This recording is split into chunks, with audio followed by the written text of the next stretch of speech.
Mis 20 fue sufrir mucho por tratar de hacer lo que se esperaba de mí. Esa experiencia no se compara en nada con hacer innovación en el sector financiero, especialmente en Ecuador, especialmente en Latinoamérica. La primera cosa que hice fue crear equipos con los...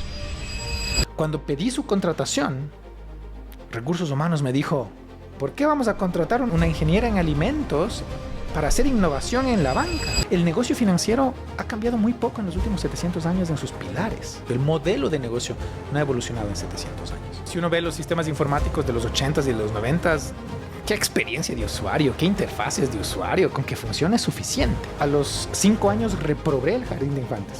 No calzaba con el sistema. Eso sí que marcó mis decisiones hacia los estudios superiores. Acá las diferencias en Latinoamérica las castigamos. Eso no fomenta el cambio. En mi última posición laboral, mi jefe me dijo, mi verdadero problema contigo es que no tienes miedo a que te despidan.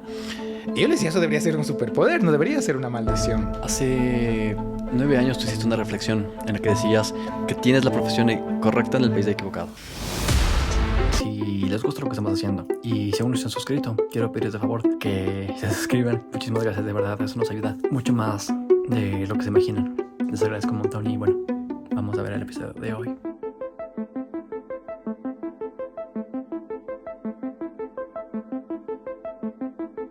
Tres, dos, uno y listo. ¿Qué tal, Guillermo? ¿Cómo estás? Hola, Javier, qué gusto verte. Igualmente, gracias a ti por venir acá a este espacio. Gracias por la invitación. Bueno, comencemos. Y la pregunta que quiero hacer contigo es, ¿cómo te defines? Pero para tratar de entenderte a ti, lo que me pregunto es, soy un poco fan de las películas de Marvel, la verdad, y todos los superhéroes tienen su historia, su origin story. ¿Cuál es la tuya? Yo creo que me costó mucho tiempo, si puedo hacer la alegoría conectada a un personaje de Marvel, creo que sería mucho Bruce Banner y Hulk en el viaje eterno de llegar a ser el Dr. Hulk. Desde muy niño me di cuenta de que vivía en la nebulosa, pasaba todo el tiempo pensando cosas y soñando cosas. Mis papás me mandaban a comprar pan en aquel entonces y no vivíamos cerca de la civilización, y en vez de tomarme 15, 20 minutos caminando a la tienda más cercana, me demoraba 2 horas. Y esta es la época pre-internet, pre-celulares. Entonces mis papás se quedaban preocupados porque me mandaban por pan y en 2 horas no aparecía. Y era porque tenía que tomar un camino cruzando unos campos y entonces me quedaba jugando y me regresaba con el pan todo aplastado. Entonces, como vivía muy en mi mundo a lo largo de mi niñez, no sé si conoces la tira cómica de Calvin and Hobbes, que es una tira cómica de un niño que se cría solo con su peluche y tiene sus propios universos en su cabeza y cuenta unas historias geniales. Esa fue mucho mi infancia, fue mucho ese viaje de vivir siempre ideando cosas, pensando cosas. Mi adolescencia también fue mucho en ese sentido. Pero creo que entrando en la adultez, en cambio, me cuestioné muchísimo que para ser un adulto productivo, pues no podía hacer eso. Tenía que adecuarme al sistema, moldearme al molde que se te exige finalmente. Y creo que en cambio ahí mis 20 fue sufrir mucho por tratar de hacer lo que se esperaba de mí. Y pues por cosas de la vida, en los 30 entré bajo un contexto absolutamente distinto. Y ahí como que finalmente empecé este recorrido de introspección, este viaje hacia adentro, de entender que el monstruo que vivía en mí en realidad no era malo, sino que en realidad era mi superpoder. Tenía que aprender a controlarlo, a gobernarlo. Pero si aprendía a controlarlo, entonces en realidad mi mejor versión es un poquito de los dos mundos. El Bruce Banner controlado y Hulk descontrolado. Entonces por eso siento que Dr. Hulk es una buena explicación. Me encantaría tener ese físico, pero desde la personalidad sí que me parezco un poco más hoy, a mis 46, me parezco más a Dr. Hulk. Pero una de las cosas que mencionaste ahorita fue la parte de educación. Y bueno, he escuchado una charla TED en la que dices tú, en la que mencionaste, en la que fuiste muy crítico con respecto a la educación y a cómo nos encasillan, básicamente. Y sobre todo me acuerdo una frase de Rockefeller en la que decían que todos, bueno, en la que él no quiere gente que piensa, sino él quiere trabajadores. Correcto. ¿Por qué es eso? Yo creo que, bueno, lo primero es esto no es un invento mío. El sistema educativo occidental está muy marcado por la influencia del sistema educativo norteamericano. Y eso pues parte de una lógica de que cuando pasamos a la revolución industrial, en la revolución industrial, en las líneas de fábrica, en las líneas de producción, lo último que se necesitaba es un colaborador cuestionador, ¿no? O sea, Rockefeller lo que quería es una persona que arme la caja, punto. Son 7 pasos, no preguntes nada, no cuestiones nada, ponte a armar la caja en 7 pasos, se acabó. El resultado natural es que Rockefeller, por el músculo económico que tenía, si no es de uno de los hombres más ricos de toda la historia del mundo, está muy cerca. Y Rockefeller, entonces, cuando diseña o influye en el diseño del sistema educativo norteamericano, básicamente da esa premisa que utilizo en esa charla TEDx en la PUSE. Es que he tenido el privilegio de dar 2, entonces tengo que acordarme en cuál. Y claro, básicamente la regla, él dice, es no quiero gente que piense, quiero gente que obedezca. Y tristemente eso termina marcando el sistema educativo gringo y luego, pues como a los latinoamericanos nos encanta copiar las cosas malas, copiamos ese mismo pésimo modelo. Entonces hay suficientes estudios que demuestran que la creatividad humana alcanza su pico absoluto a los 4 años de edad, pero es absolutamente inútil. Porque como no tienes contexto a los 4 años, eres profundamente creativo, nunca más vas a ser más tan creativo como a esa edad, pero no puedes hacer nada con esa creatividad, porque no tienes contexto, no has vivido lo suficiente. A los 11 hay un punto de equilibrio absoluto. Entonces, del pico de los 4, baja un poquito a los 11, ya puedes hacer cosas. Entonces, si nos escuchan padres de familia, a los 11, curso de robótica, y esas criaturas van a tener una adultez totalmente distinta. Pero de allí para adelante, por naturaleza, nuestro nivel, nuestras capacidades innatas de creatividad se van viendo ofuscadas. Ya la educación formal, escuela y colegio, ya es obedezca, obedezca, obedezca, no cuestione. Afortunadamente creo que ahora está cambiando mucho eso, pero todavía es obedezca, obedezca, obedezca. Educación de tercer nivel ya es todavía muchísimo menos, ya es como cumpla con la métrica. Y ya la vida laboral es absolutamente obedezca si quiere que le paguen, y si no, a la calle. Entonces, me hace pensar muchísimo esto último, en que en mi última posición profesional, laboral, como empleado, que he tenido muy poquitas a lo largo de mi carrera, mi jefe me dijo, mi verdadero problema contigo es que no tienes miedo a que te voten, a que te despidan. Y yo le decía, eso debería ser un superpoder, no debería ser una maldición, porque en vez de cuidar el puesto, estoy ocupado en hacer para lo que se me trajo. Entonces, definitivamente el sistema educativo y como resultado el sistema laboral está diseñado no para el pensamiento creativo, para la resolución creativa de problemas, para la innovación, para la evolución, para el cuestionamiento, sino para entender las jerarquías y obedecer dentro de esas estructuras. Y nos hace profundo, profundo daño. Cuando tú eres estudiante, ¿cuál era tu relación con respecto al respeto de la autoridad y a no cuestionar las cosas que te decían? A ver, ese en mi historia de origen, ese niño libre pensador tuvo que pagar con correazos y coscorrones esa forma de existir en el mundo. Ya en la escuela era impensable que yo no sea el mejor de mi clase. Entonces me gradué con honores de la escuela. Quisieron varios años pasarme directamente a años superiores. Aprendí a leer muy, muy niño. Y siempre estaría agradecido a mi hermana mayor. Ella ya estaba en la escuela, yo tenía 3 años y le daba mucha guerra pidiéndole que por favor me enseñe a leer. Mi papá es tipógrafo de formación, entonces tenía su propia imprenta y ahí veían todos los tipos allí. Entonces mi hermana juntaba las letras literalmente y me enseñó a leer por deshacerse de mí, porque estaba harta de que le pida que me explique qué significan todas las letras. Entonces a los 3 yo ya sabía leer.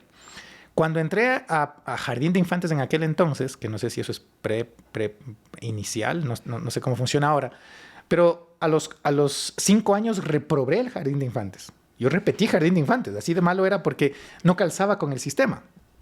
Pero ya escuela y colegio y universidad ya era alumno destacado. Me gradué con honores en cada uno de esos momentos.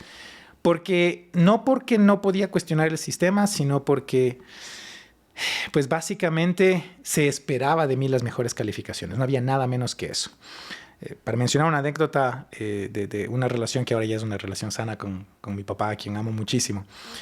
Mi viejo, llegué una vez con una libreta de calificaciones en aquel entonces sobre 10 puntos cada materia y llegué con 10 perfecto de promedio. Mi viejo miró la libreta, me la devolvió y me dijo, el día que inventen el 11 por ti, habrás hecho algo de relevancia. Y esa fue mi educación formal, mi relación con la educación formal. Apenas en sexto curso, por primera vez, cuestioné mucho de lo que estaba pasando. Y me fue muy mal. O sea, creo que no me echaron del colegio porque era un alumno destacado en todo otro aspecto, que finalmente me dejaron como, bueno, ya, hasta que le llegó la adolescencia a Poveda. Y me dejaron pasar sexto curso armando lío, preguntando cosas que no debía preguntar en clase. Me echaron de clase muchas veces. Mi profesora favorita me echó de clase por haber preguntado una vaina. Y entonces, pero ya era como tan famoso por ser alumno destacado. En aquel entonces uno podía evitar dar los exámenes de tercer trimestre si sacabas 20 sobre 20 en los dos primeros. Entonces, como era siempre mi caso, yo me graduaba casi que con puntaje perfecto. Me gradué con 19,725 del cole sobre 20. Y entonces, claro, sexto curso, cuando recién empecé a reaccionar, nadie quiso meterme en líos por eso, porque ya tenía un historial académico suficientemente bueno. Pero eso sí que marcó mis decisiones hacia los estudios superiores. Por una situación de salud y por lo tanto económica de mi familia en aquel momento, mis papás no podían pagarme la universidad y yo tenía que buscar cómo resolver eso. Ellos habían aplicado una beca en un tema que a mí no me llamaba ninguna la atención y yo quería estudiar computación. Yo a los 8 años conocí mi primer computador y todo lo que quería es estudiar computación. Y llegamos a un punto de quiebre. Mis papás me dijeron, o te vas a lo que te conseguimos la beca o te vas de casa. Mi papá era muy radical en sus puntos de vista. Y yo le dije, listo, pues me voy de casa, porque no quiero estudiar eso. Y a los 18 terminé en la calle, literalmente. Pero eso me permitió estudiar lo que yo quería y de ahí para adelante fue mucho prueba y error, muchísimo prueba y error. Y el hecho es de que, a pesar de todo lo que me costó la universidad, lo más doloroso fue graduarme y eso marcó mucho mi relación con la educación formal. Graduarme y saber que la tecnología sobre la que yo basé mi tesis de grado caducaba literalmente unos días antes de que yo presente mi tesis de grado. O sea, ya se dio de baja como obsoleta para cuando yo me estaba graduando. Entonces, imagínate todo el trabajo, porque además en ese entonces el internet no existía, acá en Ecuador, todo el trabajo, en Colombia, perdón, que es donde estudié, todo el trabajo de investigación para enterarme que ya no servía la tecnología. Entonces, yo esperaba lucrar de mi tesis de grado y ya era inútil. En el mundo comercial esa tecnología ya no iba. Entonces, eso definió muchísimo lo que yo quería hacer con la educación. Hacia adelante de allí, yo lo confieso, lo admito, tengo muchísimos diplomados, ninguna maestría, porque sentí que nada había en la oferta formal de educación que justifique mi tiempo más que mi dinero. Y luego yo llegaba a clase a preguntar cosas con las que terminaba ya de adulto no haciéndome amigo de los docentes. Entonces dije, no. Pagar para pelearme con los docentes no es el camino. Así que nunca hice un cuarto nivel, justamente un posgrado, justamente porque ya me desenamoré de la educación y además ya me costaba a mí. Quiero robarles 30 segundos de su tiempo con dos cosas. En primer lugar, quería agradecerles por estar escuchando este podcast y más aún las ideas de nuestros invitados.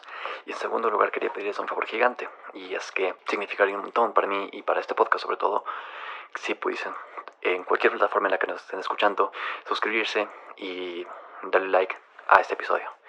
Muchísimas gracias y bueno, volvamos a escuchar a nuestro invitado. Escuché que mencionabas justo en una charla que no te gustaba que en el sistema educativo no te hayan enseñado, por ejemplo, ventas consultivas, que no te hayan enseñado cierto tipo de actividades que son necesarias ya en el día a día. Incluso lo que a mí siempre me molesta es que nunca me enseñaron en el colegio, en la universidad, estudié economía, no me enseñaron nunca cómo hacer una declaración de impuestos, que creo que es algo súper esencial. Imagínate. Sí, yo creo que el sistema educativo le tiene una gigantesca deuda a la sociedad. Porque, bueno, ya en la vida profesional, esto lo hemos hablado N cantidad de veces, lo particular es que he tenido la oportunidad de ser docente de tercer nivel y de cuarto nivel, hasta que ya llegó localmente esta regulación de que si no tienes cuarto nivel no puedes dar clases en la universidad y pues ya formalmente ya no doy clases en ninguna universidad. Pero, porque no voy a sacar un cuarto nivel solo para dar clases en la universidad. Disfruto de las clases, pero no pagan lo suficiente como para hacerse esa vuelta. Perdón con los amigos de las universidades, pero es la realidad. Excepto una que es muy decente en los pagos en este país. Pero Claro, el principal problema que existe allí es el hecho de que no educamos, no formamos a la gente ni para aplicaciones prácticas en el mercado y muchísimo menos para la vida. A pesar de que soy muy divorciado del sistema gringo en muchos temas, creo que el hecho de estudiar ciencias sociales y ciencias duras en paralelo, como la mayoría de estudiantes tienen que hacerlo en los Estados Unidos, sacas un bachelor típicamente en ciencias sociales y luego sacas un major ya en una ciencia dura. Yo creo que eso nos hace falta gigantescamente, gigantescamente. Hoy, ya de viejo, de grande, enamorado absoluto de la filosofía y leyendo filosofía los últimos años con desesperación. Pero a mí me hubiese encantado, por ejemplo, tengo un hijo ya adulto, mi hijo en su bachillerato tuvo los 3 años de bachillerato clases de filosofía.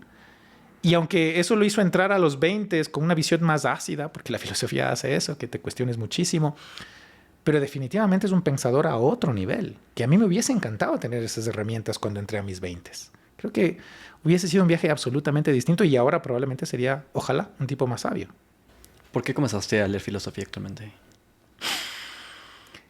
Bueno, ese también está conectado a la historia de origen. Yo fui muy religioso entre los 8 y los 32. Me crié bajo un contexto de una de estas fees muy, muy, muy fanáticas. Entonces, todo mi mundo no secular estaba alrededor de la religión. Y mi mundo secular también estaba muy relacionado a los límites que la religión me ponía. El resultado natural de eso es que siento que me perdí de las oportunidades de entender muchísimas otras fuentes de información. Con respeto a quienes crean en una fuerza superior y que él mandó a escribir unos libros y que esos son los que dictan cómo existimos.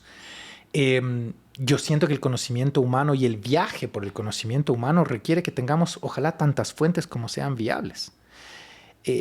Pretender que una sola obra de literatura, por más que haya estado marcado por una fuerza superior, si es que uno fuese creyente, pretender que es suficiente como única fuente de pensamiento me parece peligroso. Me parece peligroso, creo que es una de las razones por las que todos los ismos, como el fanatismo religioso, terminan causando más daño que bien. Y yo me di cuenta que, lo hablábamos antes de arrancar la grabación, viendo tu colección espectacular de libros, y tiene una colección espectacular de libros, yo me di cuenta que en mis 20 leí muchísima ficción y terror, en mis 30 mucho libro técnico sobre las cosas que me motivan, creatividad, innovación, gestión empresarial, etc. Pero en mis 40 empecé a preguntarme ya otro tipo de cosas en la vida y sentía que necesitaba ya no entretenerme con la lectura, ya no formarme con la lectura desde el punto de vista técnico, sino cuestionarme desde el viaje de la lectura. Y ahí es donde aparece la filosofía en mi vida. Está marcado también por una persona que apareció en aquel entonces en mi vida, que me ayudó a tener este direccionamiento. Y terminé en el existencialismo. No digo que va a ser mi único camino, pero el existencialismo y el buen Jean-Paul Sartre creo que ha marcado mucho los últimos años de mi línea de pensamiento. Pero creo que complementa muchísimo este proceso de mi carrera profesional, que es, si vas a innovar, tienes que cuestionarlo todo el tiempo. Y deberías empezar por cuestionarte a ti mismo. Entonces, el existencialismo parte de esta premisa de que no hay un predestino, no venimos marcados para hacer algo, sino que estamos aquí para descubrir para qué vinimos. Y para construir ese destino, para tomar una definición sobre el camino. Entonces, ese viaje de reinventarnos continuamente a mí personalmente me apasiona y creo que la filosofía ha marcado mucho esa oportunidad de repensarme hacia adelante.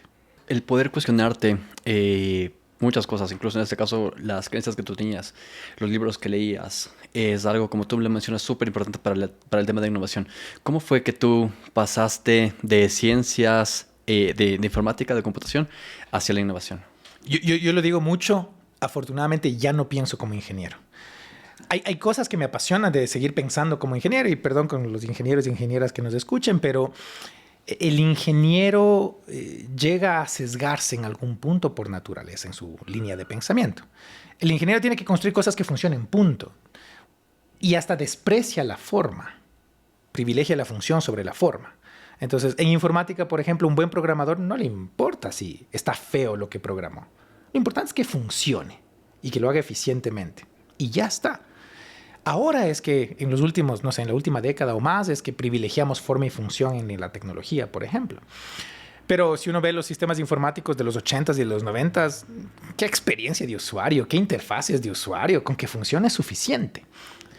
Entonces, yo siento que una de las experiencias que marcó muchísimo esa transformación desde lo profesional fue que yo ya escribía código a los 15 en un contexto que era mucho más complejo que el que tenemos hoy. Entonces, probablemente la gente escuche y diga, a los 15, mi muchacho escribe código a los 11. Está perfecto, felicidades. Pero en mi época no había internet. Un computador de casa costaba $3,500, que era el equivalente a un vehículo, a un Suzuki Force en aquel entonces costaba exactamente lo mismo que un computador. Entonces, no era poca cosa. Y luego pretender que uno tenía acceso a manuales era casi que imposible. La literatura técnica en Ecuador hace 30 años no existía. Entonces, a pesar de todas esas restricciones y por un tío que marcó mucho ese primer viaje, aprendí a programar por cuenta propia. Me fascinaba no tener que hablar con nadie, sino solo sentarme frente a la pantalla y construir mundos. Y nadie me entendía. Entonces me gradué a los 18, quería seguir estudiando informática y mi plan de vida era tener una fábrica de software. Tener una fábrica de software. Y durante los primeros 8 años, en mi primera empresa, me dediqué a hacer software. Pero nunca hicimos software replicable. Primer error como emprendedor. Nunca hicimos software replicable, sino que hicimos software a la medida.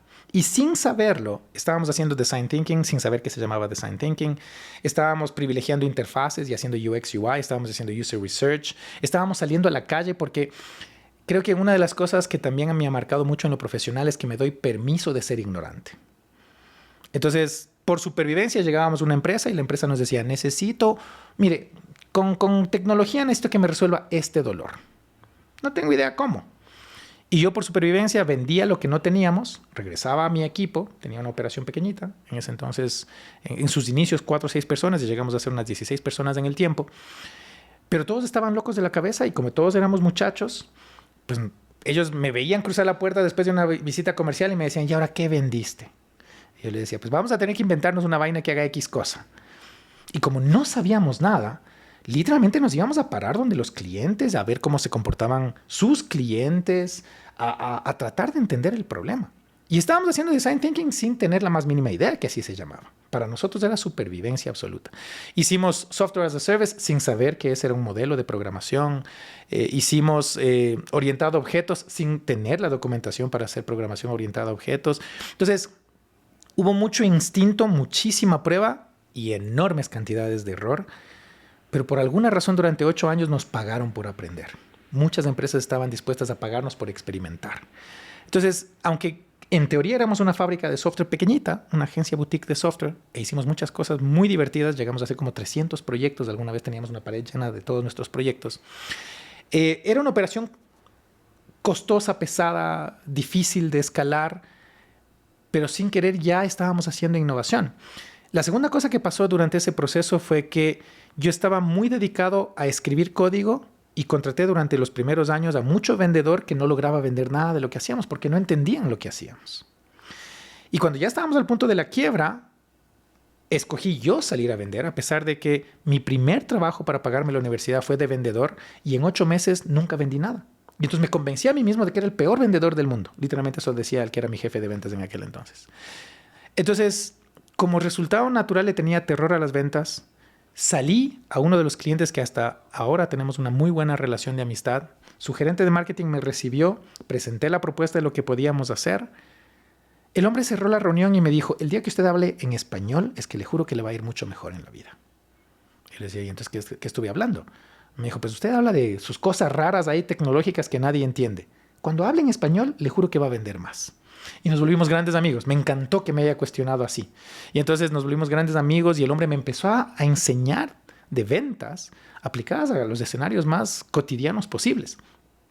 Y entonces abandoné ese paradigma de que era muy malo vendedor y me convertí en un gran vendedor. Hoy puedo decir que mi tasa de cierre es del 100%. Si tengo la oportunidad de llegar a presentar una oferta en una negociación no truqueada, hay que decirlo, Pero si tengo la oportunidad de presentar una oferta de venta en cualquier contexto, sin importar el tamaño de la organización, si me dejan cruzar la puerta y defender nuestra propuesta, ese negocio se cierra. Sí o sí. Y ahora amo hacer ventas. Pero hacer ventas me exigió entonces salirme por completo de la programación. No he escrito una línea de código en 16, 17 años. Y esa desconexión de los unos y los ceros con el tiempo hizo que me enamore de la gestión empresarial, los retos empresariales, la comercialización, el marketing, la publicidad, hasta publicista he sido. Y ahí empezó un viaje sin retorno en el que me alejé de mi vida de ingeniero y empecé más bien a, creo yo, convertirme en un estratega y a aprender a innovar de manera sistematizada. Ya no por accidente, ya no por instinto, sino de una forma que realmente genere un impacto. Y eso ha sido el grueso de los últimos 16, 17 años, creo yo. Hace 9 años tú hiciste una reflexión en la que decías que tienes la profesión correcta en el país equivocado. ¿Por qué fue eso? ¿Y cómo llegaste a eso? Eso lo dije en el TEDx Cuenca. Me alegra que tengas esas referencias. Wow, ya son 9 años. Qué terrible. Qué tremendo cómo pasa el tiempo.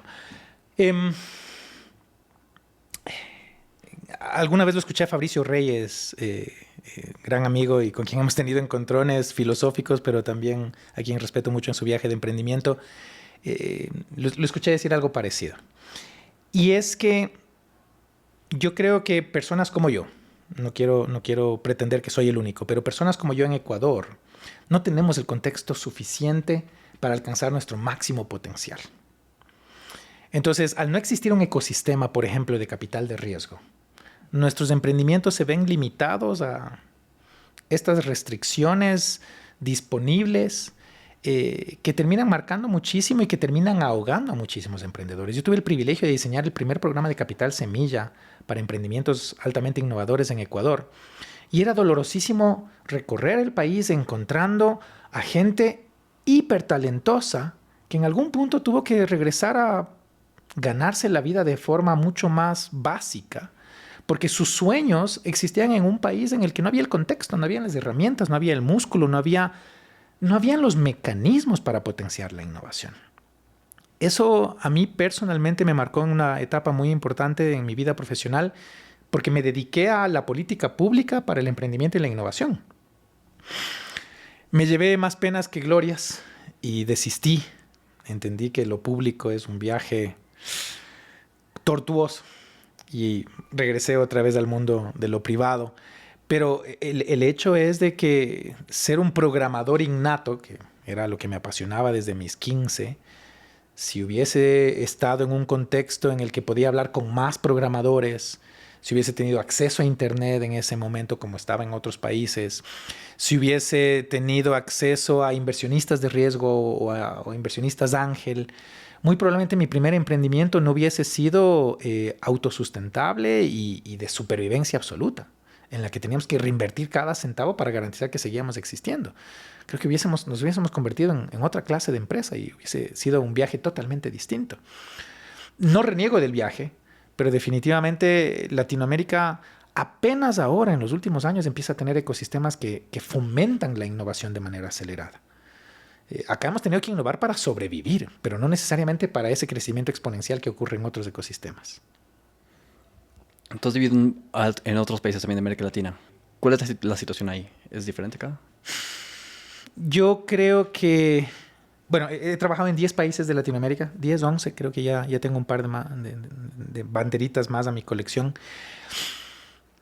Y lo hermoso es que nuestra máxima definición y nuestro máximo orgullo debería ser latinos. Las connotaciones, las características de ser latinos son espectaculares. Esa sangre caliente, ese estilo de vida que privilegia más el bienestar que la producción, que a veces también nos juega muy en contra. Esa capacidad de llevarse las cosas un poquito más hacia la ligera, esa pasión por las cosas, por los sabores, esa riqueza de recursos, está muy marcada a lo largo y ancho de Latinoamérica. O sea, ser latino desde México hasta Argentina es básicamente ese mismo sentimiento poderoso. Pero por el otro lado, todos los pecados que tenemos como latinos, este profundo comportamiento pasivo-agresivo, este victimismo eterno, esta desesperación para buscar un salvador, y por eso votamos izquierda, derecha, como la canción del pescado, también es profundamente latino. Y lo vuelves a ver desde México hasta Argentina cada elección. Entonces, tristemente, cuando tú miras, hoy daba una conferencia sobre innovación y estaba revisando el último índice global de innovación, y Latinoamérica seguimos más o menos siempre en la misma posición, en el último tercio. Siempre estamos en el último tercio del ranking. O sea, Chile saca la cabeza un poco por todos nosotros, pero uno se va a Chile y ve que es más show y propaganda que realmente una sociedad de primer mundo. Tienen muchos programas que los hicieron muy famosos. Startup Chile, por ejemplo. Corfo, como mis amigos de Corfo, si ven esto, van a molestarse con lo que estoy diciendo, pero nada nuevo bajo el sol. Los quiero mucho. Hicieron un trabajo espectacular, pero finalmente pretender que la sociedad chilena está a 10 años de evolución que el resto de Latinoamérica no es cierto. No es cierto. Tal vez a 3, 4 años, pero no es una distancia Latinoamérica-Europa. No es que es una noción europea o con visión europea o asiática en Latinoamérica. Sufrimos de los mismos dejos todavía. Tenemos los mismos problemas todavía. Entonces, ¿sí hay más innovación? Sí. ¿Está más estandarizada la innovación en Chile? Absolutamente. Pero pretender que ya son otro tipo de sociedad, porque ahí finalmente deberías ver el impacto de la innovación. Si ya fuésemos otro tipo de sociedad, ahí te diría, sí, hay un Chile que definitivamente salió del molde. Pero no, seguimos enfrentando los mismos retos, las mismas dificultades, los mismos paradigmas. Tienen un recorrido más maduro que el nuestro a nivel empresarial, a nivel académico, pero todavía hay bastante por hacer. Con frecuencia yo me pregunto eso, y es que existe una brecha gigante, como lo acabas de mencionar, entre, bueno, no solamente hablamos de Ecuador, sino de América Latina y el resto de otros países, pero digamos, llega un Uber acá, se crea una nueva empresa acá y no necesariamente se van a generar ciertos tipos de encadenamientos productivos, y eso es lo que falta, es un cambio sistémico, no es con una empresa ya lo puedes solucionar todo, es un cambio estructural que tiene que pasar acá. Absolutamente. Y yo creo que, bueno, le tengo mucha fe a las últimas y las generaciones más jóvenes. Le tengo mucha fe porque me doy cuenta que muchos de los paradigmas que teníamos en mi generación ya ni siquiera están en la conversación. Entonces, tu generación es una generación y la siguiente, los Centennials, tú estás como en el vértice de Millennial, Centennial, ya vienen con otro pensamiento. Entonces, ya la aldea global es una realidad para ustedes. Y casi que no tiene mucha relación incluso con los segmentos demográficos, o no demográficos, pero socioeconómicos. Como mínimo han tenido acceso a Internet, aunque sea en el celular, el único celular disponible de la casa. Ya no es solo la televisión local la única fuente de información, o solo el periódico local, o solo el vecino, la vecina, el tío, sino ya hay una aldea global. Yo creo que eso ha cambiado mucho las dinámicas de hacia dónde podemos evolucionar como sociedad en Latinoamérica, pero creo que por el otro lado, el reto más grande que tenemos como sociedad latinoamericana es pasar a la producción y no solo al consumo tecnológico, por ejemplo.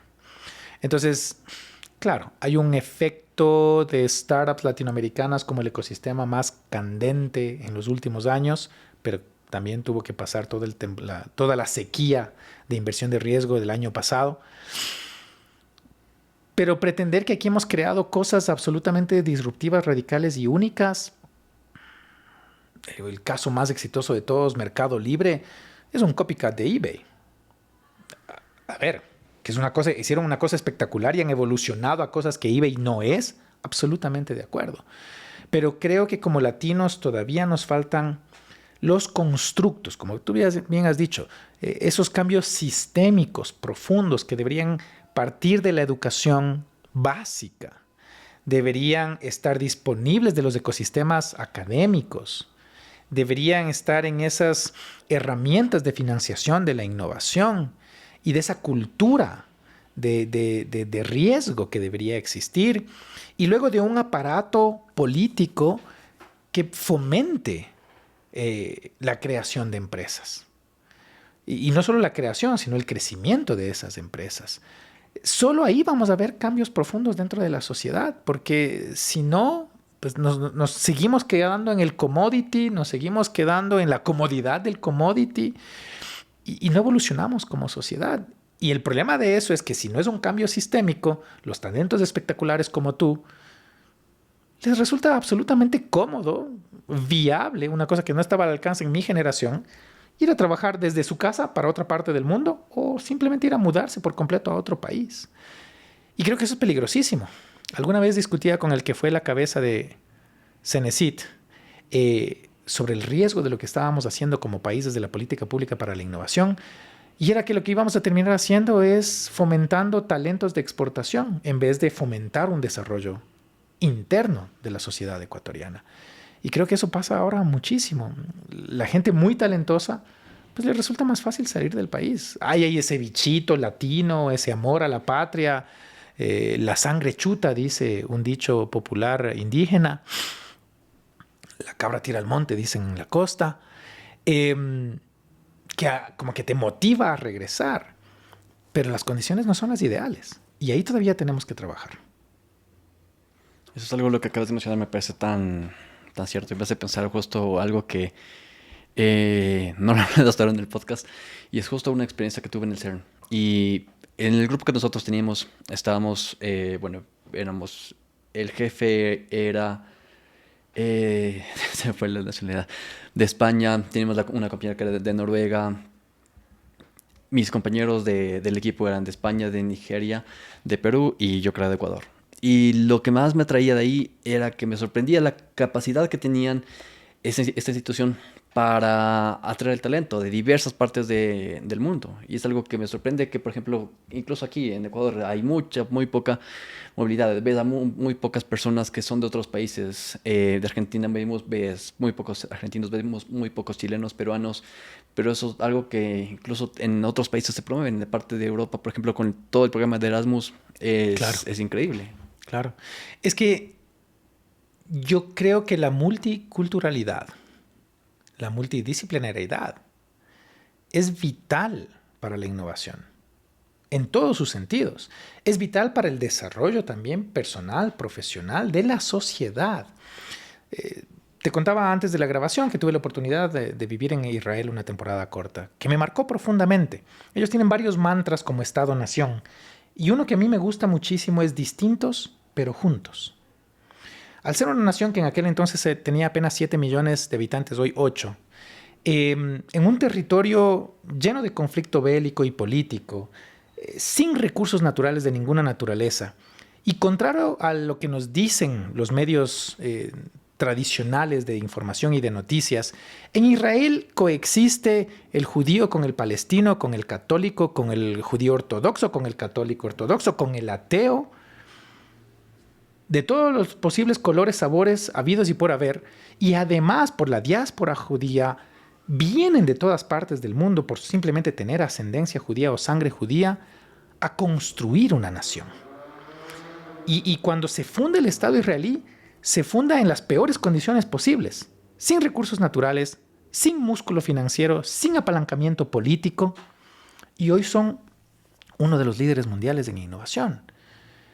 Y estar en Israel puede o conflictuarte profundamente por lo distintos que son a nosotros, o como me pasó a mí, enamorarte y cambiarte la vida por completo. Pero es justo porque respetan y se nutren de las diferencias.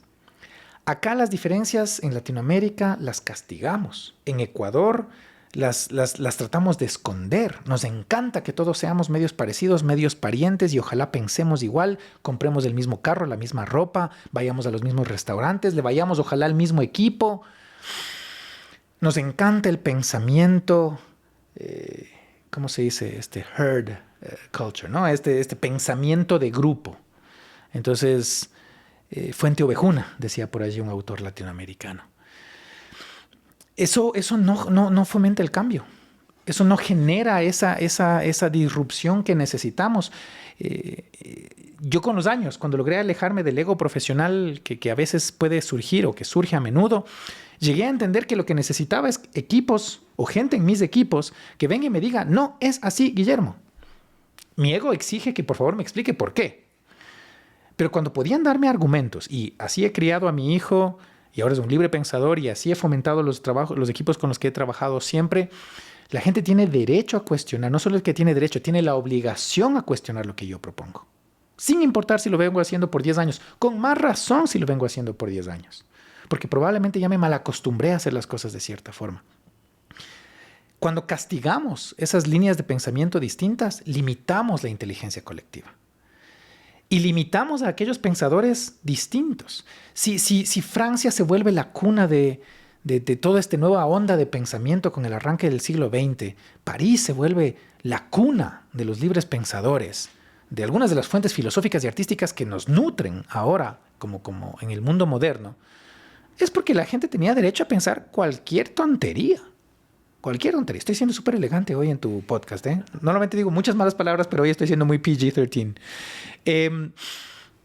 Y es porque hay que tener disensión. Yo utilizo un truco para evitar la burbuja interna.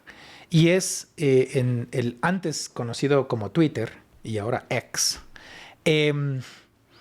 Sigo a gente con la que no comulgo, pero ni por cerca, por afiliación política, por afiliación, por pensamiento religioso, por incluso sesgos y paradigmas. Gente que me raya muchísimo seguirla. Me saca de quicio leerlos, pero lo hago a propósito. Porque a veces, incluso en esas líneas de pensamiento con las que no comulgo para nada, encuentro al menos una radiografía de la sociedad. Al menos puedo entender cómo piensa aquel que no piensa como yo, que no vive en mis condiciones, que no existe en mi mundo, con el que jamás me voy a tomar una cerveza o un trago. Pero sí que quiero leer incluso lo que yo consideraría barrabasadas, para garantizar que no creo esta hiperburbuja en la que yo existo en mi mundo y pienso que todos deberían pensar como yo. Yo ya sé que soy raro, así que necesito mantener esa burbuja, ojalá lo más grande posible, para evitarme encerrarme en mis propios pensamientos. Entonces, aunque jamás me sentaría con esa gente a tomarme un trago, sí que necesito al menos saber qué piensan. Y con esa excusa consumo contenidos con los que no necesariamente me alineo, pero sé que están allí afuera y necesito entender que están allá afuera. Esta parte nos parecemos bastante. Justo cuando me mencionabas antes de comenzar el podcast, uno de los libros que tengo es justo el de Bernie Sanders, Nuestra Revolución, Our Revolution. Pero también me leí el de Trump, The Art of the Deal. Y creo que ese tipo de... En mi caso yo lo hago porque me da curiosidad. Porque ciertas personas, bueno, en el caso de Bernie, porque siento que me identifico de tener una corriente progresista de izquierda. Pero en el caso de Trump era simplemente porque me intriga qué es lo que piensa él, cuáles son las ideas que tiene. Yo siento que, y esto se lo he comentado a personas muy queridas y muy cercanas, y lo voy a decir ahora acá, yo siento que si tengo la oportunidad de estudiar una licenciatura en antropología a estas alturas de mi vida, a pesar de que tiene muy pocas aplicaciones prácticas en el corto plazo, lo haría solo porque me obsesiona el comportamiento humano. Me obsesiona lo irracional del comportamiento humano. Tú tienes ahí entre tus libros a Nudge, que habla de la economía del comportamiento y que se basa en la premisa de que el ser humano es irracional por naturaleza. Y me encanta hacer estos ejercicios en talleres o conferencias cuando le digo a la gente cuántos de ustedes se consideran racionales y el 90% de la gente alza la mano. Y cuántos se consideran emocionales y como de vergüenza alzan la mano y dicen, como yo. Cuando todos somos profundamente emocionales e irracionales por definición. Y entonces... Yo siento que es importantísimo observar ese comportamiento de los demás para ojalá entenderlo. Desde innovación, la antropología o esa observación antropológica es el paso cero. No puedes crear algo para un conjunto de personas que no entiendes cuáles son sus motivaciones más profundas. Entonces, bajo esa necesidad he aprendido a observar el comportamiento de los demás, incluso cuando lo puedo llegar a despreciar, pero está allí y pasa por alguna razón. Ahora trabajo mucho en temas de innovación financiera y desprecio todo lo que tiene que ver con el arte con el producto o servicio de la usura, el chulco, como le llamamos acá. El hecho es de que aunque me parece terrible ese comportamiento, hay oferta y demanda y por eso existen. Entonces, si un día desde la innovación financiera queremos romper ese ciclo tan dañino para justamente la población más vulnerable, que es la que entra en el chulco, a obtener créditos desde el chulco, primero necesitamos ensuciarnos y entender por qué hay un chulquero ¿Y por qué hay alguien que se endeuda con un chulquero? Que va más allá de una discusión de tasas, de montos, de plazos, de herramientas técnicas o de herramientas digitales. Es comportamiento profundamente humano, irracional, profundamente irracional. Pero eso solo lo logras cuando estás dispuesto a entender que la gente no piensa como tú y que no tiene por qué pensar como tú. Y es un ejercicio que requiere humildad. Porque yo creo que cuando uno va desarrollándose profesionalmente, cuando uno ha tenido el privilegio de acceder a educación superior, a fuentes de conocimiento de altísimo valor, vas convenciéndote a ti mismo de que eres inteligente y deberías decir a los demás cómo hacer las cosas. Yo vivía así una parte importante de mi vida. Creo que algunos van a decir por allí que me conocen que todavía me quedan esos dejos. Pero cada vez menos intento decirle a los demás cómo deben pensar, porque es una selección de vida. Yo pienso como pienso y me sirve tanto como me sirve y asimismo me impacta como me impacta. Pero eso es una decisión personal y cada uno tiene que recibir los resultados de esas decisiones.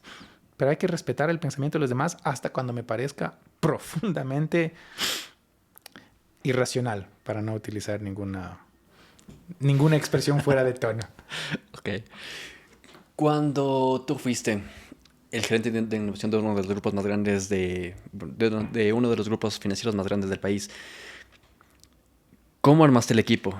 Porque creo que está justo relacionado con esto y es que tratas de buscar personas que piensen distinto a ti, que tengan al mismo tiempo una mentalidad abierta. Tienes que trabajar, me imagino, necesariamente con gerentes que van a tener quizá cierto tipo de mentalidad un poco más cerrada, que no están acostumbrados a pensar de una manera tan disruptiva, de que están acostumbrados a hacer las mismas cosas. ¿Cómo armas un equipo ahí, en esas condiciones? Yo siempre decía que haciendo innovación en distintas industrias, yo siempre partía de una lógica de que me daba permiso a llegar ignorante a esa industria. Entonces, cuando tuve la oportunidad de trabajar con el principal transportador de crudo pesado en Colombia, una empresa que tiene un EBITDA en billones de dólares, una empresa con un equipo de 24 personas solo para hacer innovación pura, una organización espectacularmente eficiente y rentable, y me pidieron que diseñe un programa para ellos en Colombia, yo pensaba que esa fue mi experiencia profesional más difícil desde la gestión de la innovación. Y utilicé el modelo israelí, y utilicé un poquito también del modelo ruso y mucha tropicalización. Y tuvimos que salir a los campos petroleros a entender cosas en los campos petroleros. Creo que nunca había transpirado en mi vida como transpiré allí, ni cuando he sido culpable. Pero esa experiencia no se compara en nada con hacer innovación en el sector financiero, especialmente en Ecuador, especialmente en Latinoamérica. Primero porque es una industria y el presidente de la Asobanca no le gusta cuando digo esto y siempre me jala las orejas cuando lo digo, pero primero, el negocio financiero ha cambiado muy poco en los últimos 700 años en sus pilares. Seguimos haciendo lo mismo que los Medici. Recibir plata para prestar plata con un margen en la mitad que se llama el spread, sobre el cual entonces se genera el lucro del negocio. Las reglas mínimas del negocio, el modelo de negocio no ha evolucionado en 700 años. El comportamiento de la raza humana profundamente transformado en 700 años. El resultado natural de eso es que obviamente el banquero, por definición, es un personaje a quien no se le paga por asumir riesgos. Al contrario, se le castiga por asumir riesgos. Hay un área específica de riesgos que intenta monitorear y controlar el riesgo dentro de una entidad financiera. Hacer innovación allí, que es riesgo puro, es un contrasentido. No hace ningún sentido hacer innovación dentro de una entidad financiera. Entonces, por naturaleza, si en una empresa establecida hacer innovación es difícil, hacer innovación en el sector financiero, para mí ha sido la experiencia profesional más dura de mi vida. Más dura de mi vida, más exigente de mi vida. Y los factores culturales y estructurales, sistémicos, me costaron muchísimo. Tengo una amiga a la que quiero muchísimo, Verónica Galán Muros, una de las académicas más respetadas en gestión del cambio a nivel mundial. Y si nos llega a escuchar, pues que sepa que siempre la cito. Le llamé a Verónica, la conocí hace muchos años cuando creamos el programa de innovación de la ciudad de Quito. La llamé a Verónica y le dije, qué barbaridad, qué pena, Victoria Galán Muros. No, terrible que le cambié el nombre. Llamé a Victoria y le dije, Victoria, no sé qué voy a hacer con la cultura de esta organización. La cultura es anti-innovación en todos los ejes. Y ella me dijo una cosa que me cambió profundamente y que ha marcado mucho mi viaje en esa parte de la gestión de la innovación y me dijo, deja de ocuparte en cambiar la cultura. Empieza a crear palancas que demuestren que el cambio es posible. Y para mí fue transformador. No voy a dar más detalles porque eso es parte de la fórmula con la que ahora como, me alimento, pago las deudas, los compromisos. Pero finalmente el hecho es de que tuvimos que implementar sistemas de innovación que demuestren que pensar distinto era posible, era necesario y era buen negocio. Fue un viaje complejísimo, complejísimo. Y entonces, primero lo que tuvimos que hacer es crear los distintos equipos de innovación dentro del grupo. Y dentro del grupo hay negocios financieros y negocios no financieros, tamaños distintos de negocios, el banco más grande del Ecuador, pero luego uno de los bancos más chicos en Colombia, realidades absolutamente distintas, mecánicas distintas, pero una misma cultura siempre, una cultura aversa al riesgo, una cultura excesivamente jerárquica, una cultura profundamente machista. Y esto pasa en la banca. Esto es una realidad de la banca y a mis amigos banqueros no les gusta, pero miremos cuántas mujeres están en posiciones de liderazgo en la banca latinoamericana, y son contadas. Ya empieza a pasar en otros países, pero acá en Ecuador, mujeres banqueras liderando bancos. Hagamos la cuenta y vamos a ver que lo que estoy diciendo no es una exageración. Y el machismo es anti-innovación porque estamos tomando en cuenta el punto de vista de apenas la mitad de la población, así que ahí nomás ya el machismo es anti-innovación, no es que intente ser aliado, esto es una realidad demográfica.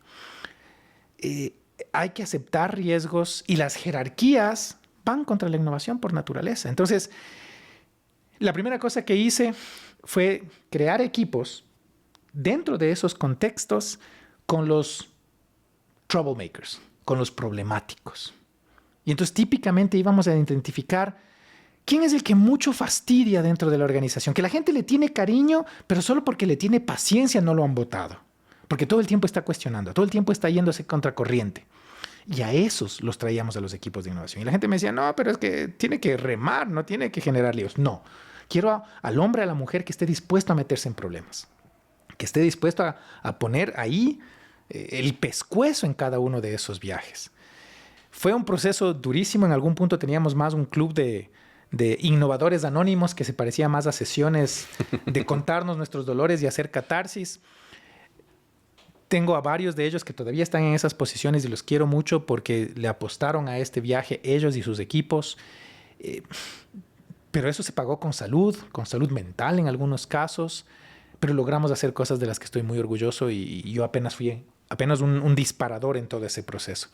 Pero creo que algo muy diciente de todo lo que tú estás diciendo es mi segunda a bordo dentro del Grupo Pichincha en la gerencia corporativa de innovación. Es una ingeniera en alimentos. Bueno, fue una ingeniera en alimentos. Vane Moncayo, que ojalá vea este video, le voy a mandar el video porque siempre hablo de ella cuando cuento esta historia. La conocí por uno de los grupos de innovación empresarial. La escuché hablar y dije, es de los míos. Es un troublemaker inteligente, así que vamos a traerlo. Cuando pedí su contratación, Recursos Humanos me dijo, ¿por qué vamos a contratar una ingeniera en alimentos para hacer innovación en la banca? No sabe nada de banca, no tiene ningún contexto. Mi primera respuesta fue, yo tampoco sabía nada de banca antes de entrar acá, no lo suficiente como para liderar el área de innovación. Y eso me resultó una ventaja. Y lo segundo fue justo porque no es banquera y es ingeniera en alimentos. A ver si algún día hacemos productos financieros sabrosos. Me dijo, bajo tu responsabilidad. Lo lindo de esta historia es, ella sigue trabajando en Grupo Pichincha, yo ya no.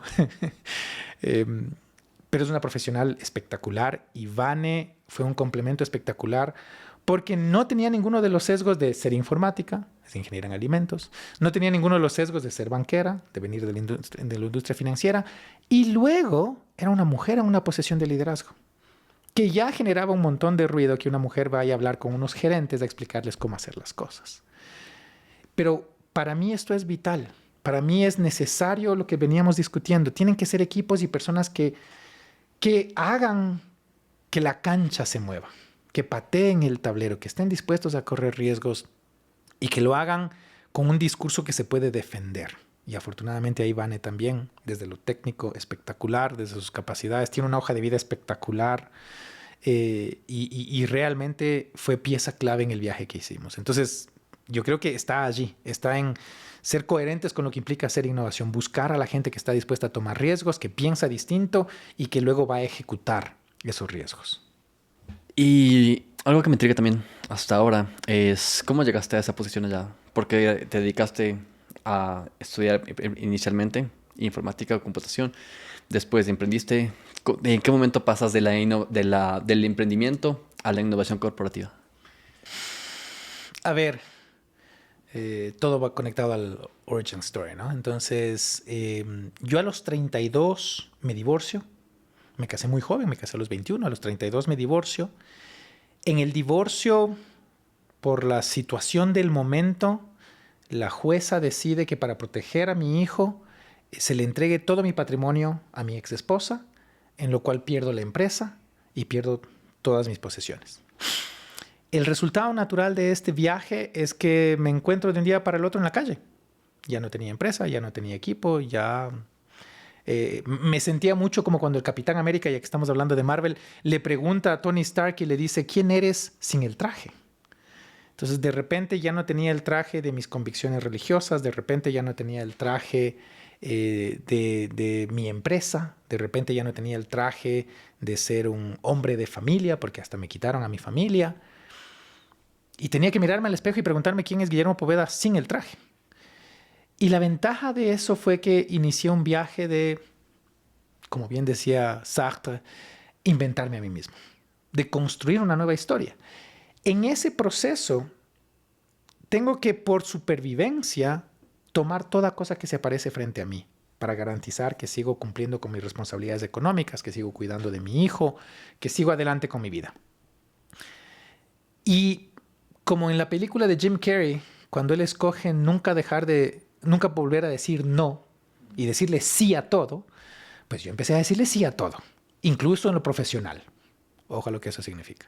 Y de ahí para adelante. Entonces me decían, hay que hacer tal cosa, sí. Y puedes hacer tal cosa, sí. Y puedes crear el programa de innovación de la ciudad de Quito. Pues nunca había hablado de innovación formalmente, sí. Y me voy, y me voy, y me voy, y me voy, y me voy. Y eso empezó un viaje en el que desde el descubrimiento personal, el apasionamiento por todos estos temas, empecé a involucrarme formalmente en innovación. Acepté que lo que venía haciendo era innovación, a pesar de que nunca lo llamábamos así. Y empecé entonces a tecnificarme, a estudiar, a leer, a viajar, a formarme para aprender a hacer innovación. A lo largo de esa carrera, de ese viaje, volví a emprender nuevamente. Tuve una empresa de tecnología, pero de infraestructura tecnológica.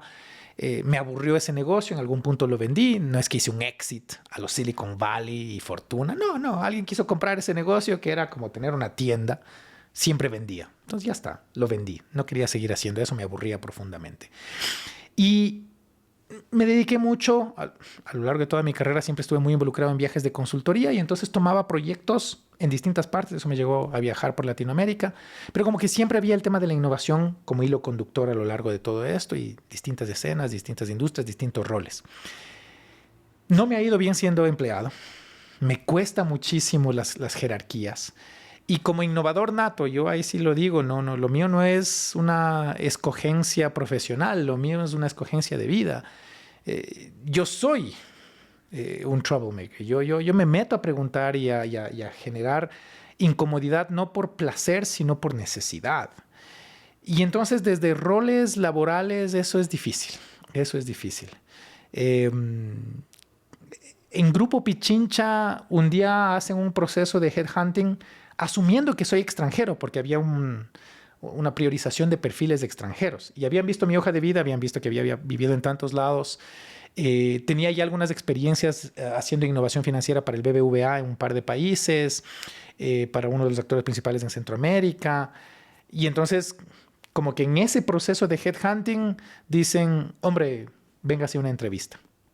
Yo ya tenía la firma consultora que tengo ahora mismo, pero honestamente estábamos peleando con que la consultora crezca. El mundo de la consultoría en innovación hace 6 años era casi que salir a vender helados en la lluvia. Era casi que imposible. Sin embargo, de eso, mi socio se queda a cargo de la firma, me cuentan el reto que era esto de hacer innovación en el grupo financiero más grande del país y uno de los principales en Latinoamérica, y me enamoro del reto. Así que me despido a mí mismo de la firma consultora y tomo este reto profesional. Y ahí, ojalá también nos vea Roberto Fernández, el hombre que dio el visto bueno a mi contratación, un español con el que tuvimos la relación amor-odio más exitosa, creo yo, de nuestro viaje profesional. Ahora nos llevamos espectacular, ahora nos tomamos un trago, si yo estoy allá o él está acá. Nos hemos vuelto a ver ya en otro contexto y nos damos cuenta de que podemos ser muy buenos amigos.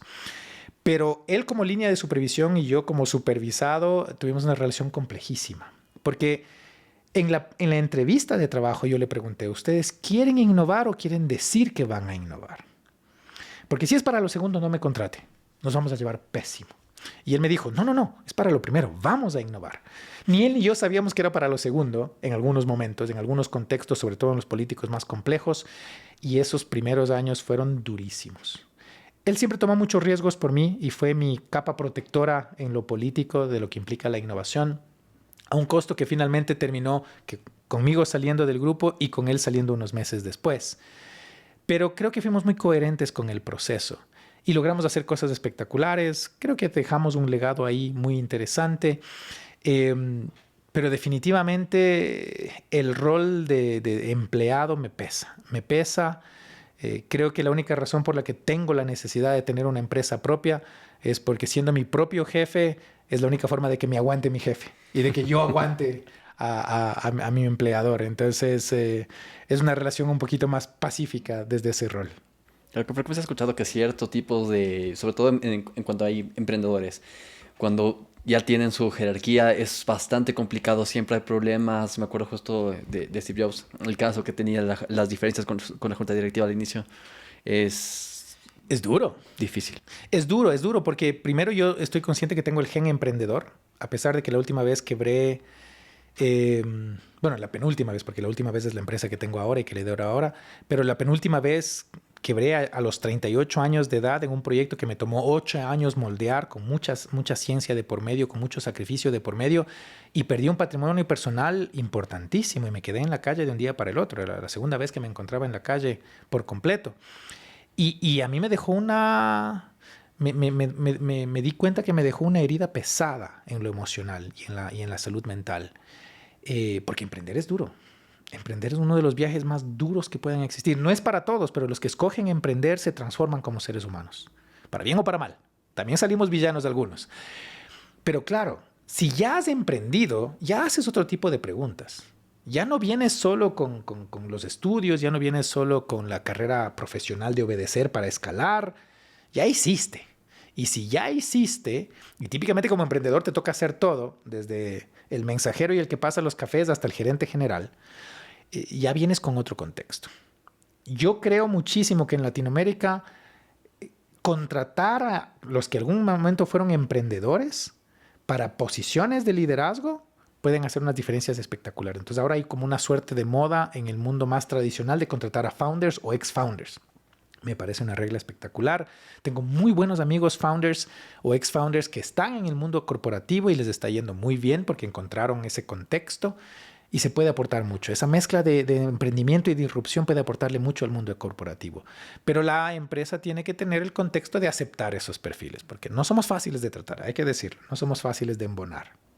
Si te tocase hacer otra vez lo mismo, de pasar del lado de tener tu negocio privado, de emprender, para volver al lado corporativo, ¿lo harías? Solo si me dan superpoderes y toma de decisión casi que carta blanca. En una industria y en un reto que me apasione. Lo voy a decir sin falsas modestias. Al salir de mi última posición laboral, tuve muchísimas ofertas de trabajo. Y lo confieso, hoy Grupo Pichincha paga unos salarios espectacularmente muy por encima de lo que paga la mayoría de empresas en Ecuador. Pero al salir del grupo, me llovieron ofertas laborales locales y regionales muy interesantes, muy competitivas con ese ingreso que percibía en esa vida laboral, pero no me atraía el reto. Ya sabía a lo que me exponía y a menos que me ofrezcan la libertad de accionar, rechacé muchísimas oportunidades laborales porque ya a esta edad ya quiero dedicarme a las cosas que me apasionan y no solo a hacer plata. No porque la plata me sobre. Por favor, si alguien ve este video y quiere secuestrarme, muy mala idea, no va a funcionar. No es bueno. Pero leí alguna vez que después de los 45 ya estás en la segunda, en la segunda mitad de tu libro. No hay manera que esta segunda mitad sea más larga que mi primera mitad. Es decir, mi expectativa de vida y mi interés de vida no va a ser de superar los 90 años, llegar a los 100 años. No. No voy a hacer una pasa en una esquina que tienen que sacar al sol de tanto en tanto. Perdón, no creo en eso como decisión de vida. Entonces, si ya estoy en el segundo capítulo de mi libro de vida, ya quiero escoger solo las cosas que realmente me hacen feliz, las cosas que realmente me hacen sentir relevante de consumir oxígeno en este planeta. Entonces, ya lo económico no es el reto más importante.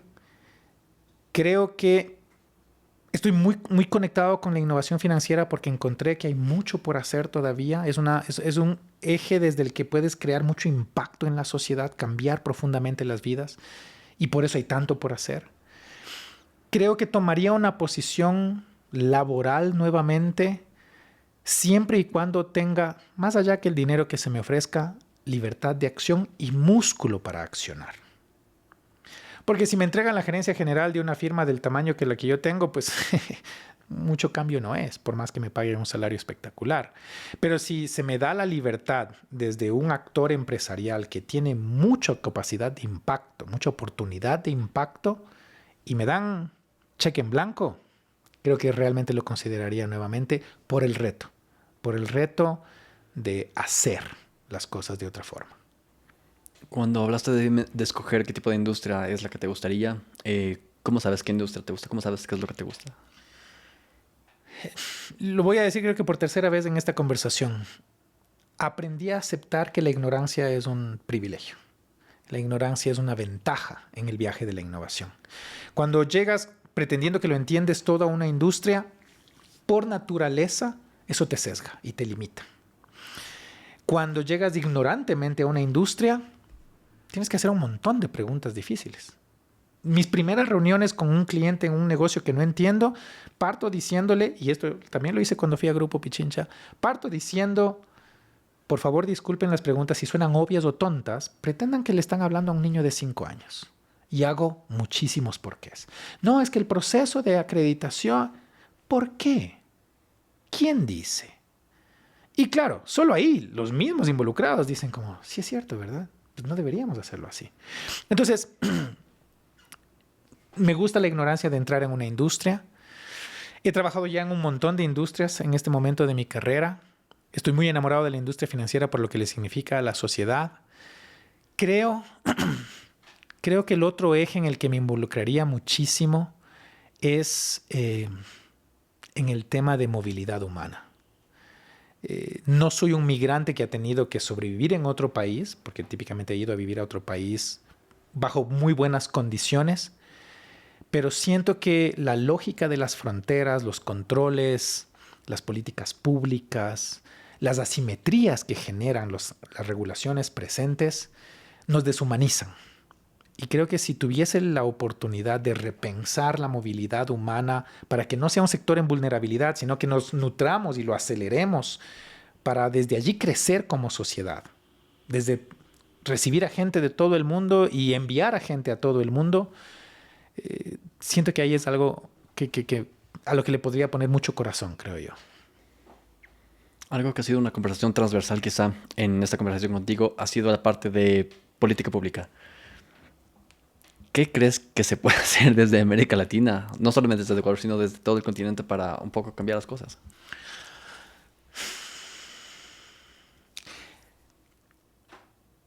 Yo creo que la gente muy a menudo pretende que las decisiones de a quién elegimos están marcadas por los que nos consideramos medianamente inteligentes dentro de la sociedad. Y mientras existamos en un marco de democracia, que para empezar es un modelo político absolutamente fallido. No tengo una propuesta de un nuevo modelo, quiero hacer esa aclaración, no es que tenga un nuevo modelo. Pero la democracia por diseño es fallida. El gobierno por la masa, cuando la masa es ignorante, es manipulable, es voluble, está diseñado para fracasar. Y por eso pasamos al populismo. Y hay populismo de izquierda, populismo de derecha. Por eso vivimos buscando un salvador en toda Latinoamérica. Y no es el salvador, porque tampoco es que lo estén haciendo bien. Ojalá no tengamos un Bukele acá. Yo creo que necesitamos concentrar nuestros esfuerzos en educación en base de la pirámide. Y en una educación no que les brinde acceso a tecnología, que les brinde acceso a servicios, sino en una educación que cree libre pensadores, que cree cuestionadores, que cree generadores de conocimiento, productores de conocimiento, no solo consumidores. Y que motive a un cambio radical profundo donde la base de la pirámide motive el cambio. Donde esa necesidad del populismo se vea bajo la restricción de que ese grueso de la población exige, pero exige con conocimiento. No exige desde la ignorancia, no exige desde la manipulación sentimental o emocional o psicológica, no exige desde el hambre, donde cualquiera que le ofrezca un pedazo de pan se convierte en Dios. Pero eso es una fórmula costosa en la que nadie en carrera política quiere tomar ese riesgo. Porque le pasa lo que ya le ha pasado a gobernantes que escogen privilegiar el desarrollo sobre el costo político y terminan sin carrera política. Respeto a quienes hacen política, a los que hacen política sincera, con valores y con conocimiento, con herramientas. A los payasos que se dedican a la política, y qué triste que en nuestro país hemos elegido literalmente a payasos profesionales para ir a construir leyes. Es una vergüenza. Y tristemente no es un caso exclusivo de Ecuador. No, a esos no los respeto, pero a los políticos que se forman y se forjan para buscar cambiar lo público, sí que les tengo cariño y les tengo respeto, y conozco a varios que valen la pena y que siguen luchándola ahí afuera, a veces desde roles hasta en la absoluta oscuridad. Pero es una transformación que no creo que va a pasar ni en esta ni en la siguiente generación. Ojalá ustedes motiven a que sus hijos elijan de manera distinta y exijan actores políticos distintos. Pero nos falta bastante para eso, y tristemente siento que no tenemos suficiente tiempo para reaccionar. El cambio climático, lo que está sucediendo ahí afuera, la degeneración como sociedad, nos tiene con el reloj con marcos de tiempo muy cortitos, y no sé si Latinoamérica todavía se puede salvar a sí misma, desde lo político. Por eso le creo a que el único actor que algo puede hacer es la empresa privada. Y desde lo privado tenemos una responsabilidad. La conferencia que di esta mañana justamente era motivar a que el empresario entienda que debe innovar y que debe ser sostenible y sustentable. Y es la única manera de impactar positivamente a la sociedad. Y tenemos que hacerlo, porque lo público no nos va a salvar en Latinoamérica, no en los siguientes 20 años. A mí con frecuencia me gusta ser optimista, pero creo que en esta parte, cuando era un poco más joven, sí pensaba que se podía crear un cambio desde el sector público. Incluso mi plan era, apenas acabé la carrera, quería trabajar en el sector público, pero porque creía en esta convicción de que se puede hacer algo. De no puede entrar al inicio, descubrir cierto tipo de, ¿cómo se podría decir? Amarres. Vicios para tratar de encontrar un puesto, y no, después entrar en el sector privado. Después, cuando ya volví al sector, bueno, después de trabajar en el sector privado, me salió una oportunidad en el sector público, en la UAFE, y ahí fue algo que me marcó. Me gustó lo que hacía, me gustó el por qué lo hacía, tratando de un poco reducir todo lo que tiene que ver con lavado de activos, tratar de buscar criminales. Eso era algo que, no sé, me sentía que estaba contribuyendo un pequeño granito de arena hacia el bien del país. Pero después caes en esa situación en la que a mí no sé, me decepciona un poco. O sea, es como que ya pierdes un poco la esperanza y me pregunté, ¿por qué lo haces? Sí. Y no sé, como que te sacrificas tú por el bien del país, y no sé, hasta cierto punto es algo que y el no país sabes. Ni se entera. Ajá, exactamente, como no sabes, es como a rato sí quisiera, y justo, no sé, la parte superior muchas veces me identifico con ellos, y siempre he querido ser una especie de Batman, que hacer algo sin que la gente sepa quién lo hace, quién eres. Ajá. Sí, sí, yo tengo amigos a los que respeto muchísimo en el sector público, gente que de corazón está en ese mismo viaje que tú intentaste hacer.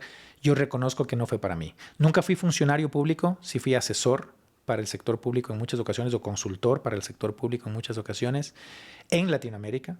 Y te digo que vi los mismos vicios en Costa Rica, en Bolivia, en Argentina, en Chile, en Ecuador, en Colombia, en Perú.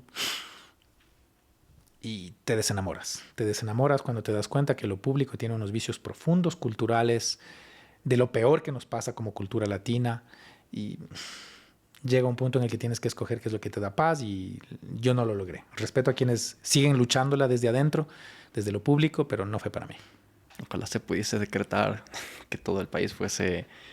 No. ¿Cómo era? Hace tiempos, ahorita estás de acuerdo de un artículo que escribí hace tiempos, que no se puede decretar la innovación. Y es imposible. Sería lo ideal. Por decreto desde hoy, mi empresa va a innovar desde hoy, pero es un cambio cultural. Ojalá fuese así de fácil. Alguna vez casi me echan de una conferencia de este vicepresidente que andaba negociando la innovación dentro de esos oscuros 10 años que tuvimos en el país. Y él decía en una conferencia, mientras inauguraba uno de los elefantes blancos de este país, somos 14 millones de innovadores en Ecuador. Y en el foro estaba yo para su mala suerte y mi mala suerte y se me salió una carcajada tristemente sincera en la que dije, ya quisiéramos nosotros, mientras el vicepresidente de la República daba su presentación y me quedó viendo y se detuvo en seco. Y yo dije, si fuésemos 14 millones de innovadores, seríamos Israel. Y no somos Israel. Estamos muy lejos de ser Israel. Entonces nos encantan los stickers. Innovación es uno de los stickers que nos encanta ponernos a las empresas, a las personas, pero es mucho más complejo que eso. Y no es fácil ser innovador. No es fácil tener una empresa innovadora. No es barato tener una empresa innovadora. No es fácil hacer innovación pública. Es ingrato. Es ingrato porque lo único que se lleva ese sabor agradable de boca es el que se involucró, pero te lo llevarás a la tumba. Ahí sí, muy a lo Batman. Hiciste lo que pudiste y ojalá hayas hecho cosas buenas y qué chévere. Pero típicamente el que se lleva la gloria es otro. Es el que hace la plata con esa innovación que tú construiste. Entonces, pero está bueno. Está bueno como plan de vida. Exactamente. Y bueno, parte de la tradición del podcast es que el anterior invitado te dejó una pregunta sin saber que era para ti. Muy bien. Una pregunta totalmente anónima. Jeffrey. No. Ok. Saludos a Jeffrey Illingworth si es que nos está viendo hoy. ¿Qué es lo que te imaginas que está al otro lado de un agujero negro? Uf. Qué buena pregunta. Y yo tengo que pensar en una para el siguiente invitado. Me gustaría pensar que hay otras formas de inteligencia y de vida que primero no son antropomorfas. Dejémonos ya de esa visión de que todos tienen que tener 2 ojos, una nariz y una boca. Y todos tienen que respirar oxígeno. Exacto. En los que existan, ojalá, formas de vida inteligentes, sentientes, con culturas radicalmente distintas a nosotros y con un entendimiento de lo que significa existir radicalmente distinto. Creo que del otro lado de un agujero negro, ninguno de nuestros 5 sentidos son los que realmente nos explicarían qué pasa allá. Ojalá. No sé. No consumí nada antes de esta conversación, pero siento que eso sería, en mi fantasía máxima, eso sería lo que está del otro lado. Algo un poco parecido a lo que predica Interstellar. Es tan distinto a nosotros que ni siquiera puede describirse con los términos que nosotros utilizaríamos. No hay palabras en nuestro diccionario para describir lo que está del otro lado de un agujero negro. Ojalá. Si tuvieses la oportunidad de viajar, no sé, en una nave que va hacia un agujero negro sin saber lo que te va a pasar, ¿lo harías? Absolutamente. Absolutamente. Me apunto. Y no importa si muero en el proceso. El viaje es más importante que el destino. Sin esperar, sin conocer el resultado, sin saber lo que te va a deparar. Está perfecto. Exactamente. Sí. Por la anécdota, diría Frank Escamilla. Pero si no sobrevives no vas a poder tener la anécdota. No importa. Por la anécdota personal. Por ponerle el check a... Pidieron que alguien se monte en una nave para viajar a un agujero espacial, a un agujero negro, y fui. Chévere. Y bueno, Aidan, por favor, con una pregunta para el siguiente invitado. Ok, ¿tengo que decirla o tengo No, que...? solo anotarla. Ah, muy bien. Entonces, ahora voy a tener que dedicarle un segundito para pensarla correctamente. Claro, no hay problema. Vamos a ver.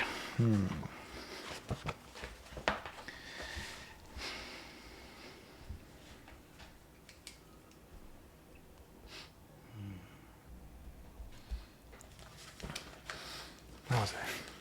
Esa queda para el siguiente. Súper. Yo no puedo darle la pregunta. Ah, no puedes leer la pregunta. Ah, perdón, muy Hasta el bien. siguiente episodio, pero no, muchísimas gracias. Y una pregunta antes de que me olviden. Con frecuencia me pasa, esto es algo que me lo cuestiono bastante. Y yo pienso por qué soy de la manera que soy. Porque mi cerebro piensa de la manera que piensa. Y no sé, ¿alguna vez tú descubriste por qué piensas así? ¿Por qué te gusta tanto la innovación? Tener un hijo en sus 20s, temprano en sus 20s, ha disparado esta conversación muchísimas veces. Y si él llega a ver el podcast, pues aprovecho para mandarle un besote y un abrazote. Ha sido un motor vital en mi vida. Creo que ese viaje para encontrar el sentido es uno de los viajes más complejos que deberíamos tener como seres humanos. No todos tenemos el privilegio, la oportunidad o la disciplina para hacer ese viaje. Esa es la realidad. Es mucho más fácil, usando una expresión muy colombiana, embolatarnos con cualquier otra cosa, mentirnos a nosotros mismos con cualquier otra cosa. El descubrimiento personal es doloroso. Por naturaleza es doloroso. Porque vas a tener que ver lo bueno con lo lindo, con lo que sí te gusta escuchar de ti mismo. Pero me pasó, creo que, y sigue pasando a lo largo de mi vida, que todavía me hago esa pregunta de por qué tengo que ser un tipo tan raro, por qué no puedo ser normal, como dirían la familia Peluche. Y es que creo que hace probablemente unos 10, 12 años alguien me dijo anormal, con la intención de ofenderme, y desde ahí me enamoré de esa descripción. Y es que ahora siento que es un halago que me digan anormal. Anormal desde la lógica de que el momento que yo acepte pensar de una forma como la regla máxima, he creado un paradigma y por lo tanto ya perdí. Ya dejé de crecer, dejé de evolucionar, dejé de cuestionarme a mí mismo. Hoy entiendo que darme la oportunidad de cuestionarme a menudo, de repensarme, de tomar riesgos, de hacer cosas que me exigen estar fuera de mi zona de confort, no por meta, sino porque es lo único que me permite ese sentimiento de estar vivo. Finalmente termina marcando con un saldo positivo mis decisiones de vida.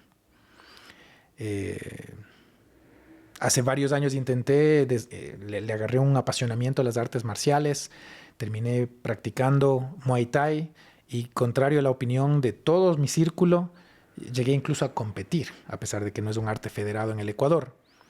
Y en mi primera pelea semiprofesional terminé con un rodillazo en la cabeza que me llevó a 27 puntos de sutura.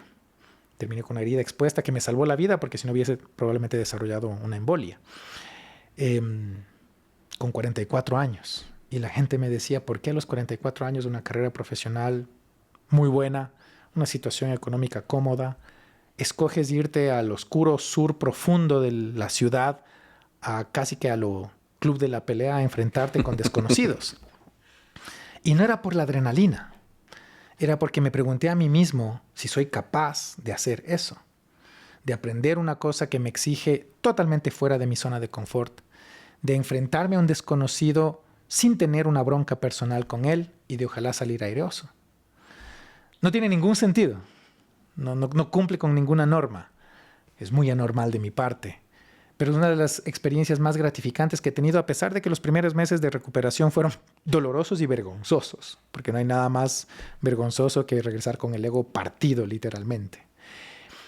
Pero aprendí muchísimo de mí mismo, me dio la oportunidad de cuestionarme varias cosas y luego me di cuenta de que no hacía artes marciales por a lo Rocky cobrar venganza, sino por la disciplina que exige para conmigo mismo y la disciplina y la filosofía basada en el budismo que tiene el Muay Thai. Y lo amo. y lo amo, y cuando esté con la condición física para regresar, es muy probable que regrese a competir, a pesar de que todo el mundo dice que es muy mala idea, porque no tengo ni la flexibilidad ni la juventud necesaria, pero me parece un viaje perfecto. Entonces, siento que ahora vivo muy en paz con ser una persona anormal. Y afortunadamente he logrado monetizar el ser anormal. Y lo hago con orgullo porque siento que es parte de mi naturaleza y necesito seguir construyendo en esa dirección. Qué interesante, me identifico full con esa frase. Porque en tu caso era la palabra normal, en mi caso era loco. Sí, Y también sí, me lo han dicho. y ajá. Bueno, ha sido una conversación de verdad súper, súper interesante. Muchas gracias. Gracias por la estar acá, invitación. Guillermo. En serio, muchas gracias por la invitación. A ti, muchas gracias.